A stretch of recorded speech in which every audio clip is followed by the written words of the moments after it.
നമ്മുടെ ജീവിതത്തിൽ ഉപ്പാക്കും ഉമ്മാക്കും ദ്വാരത്തില്ലെങ്കിൽ പിന്നെ ആർക്കാ ഈ ദുആ എന്ന് പറയുന്ന സാധനം ഉപയോഗിക്കല്?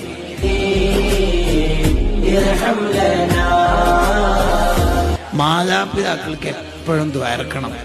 അത് നമ്മുടെ ജീവിതത്തിൽ ബർക്കത്തുണ്ടാവാന്, ഉപ്പാരുമാരും പൊരുത്തം കിട്ടാൻ അതൊരു കാരണമാകും.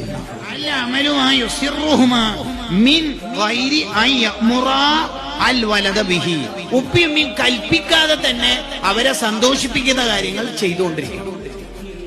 സർപ്രൈസ് ആയിട്ട് സമ്മാനമായി കൊടുക്കാം. ഉമ്മാക്ക് ഭയങ്കര ഇഷ്ടമാണ് ഇന്നാലുന്ന ഫ്രൂട്ട് ഐറ്റം, പേരക്ക, ആപ്പിള്, സിട്രസ്, ഓറഞ്ച്, റുമ്മാൻ, എന്തെങ്കിലും അത് 2 കിലോ വാങ്ങും. ഇത് മുറിച്ചു കൊടുക്ക. ഞാൻ ഭക്ഷണം കഴിച്ചതാണ്, മോൻ കൊണ്ടുവന്നോണ്ട്. അങ്ങനെ ഉമ്മാക്കൊരു സന്തോഷം. ആ സന്തോഷത്തിൽ കിട്ടുന്ന ദുആ മതി നമുക്ക് രക്ഷപ്പെടാൻ.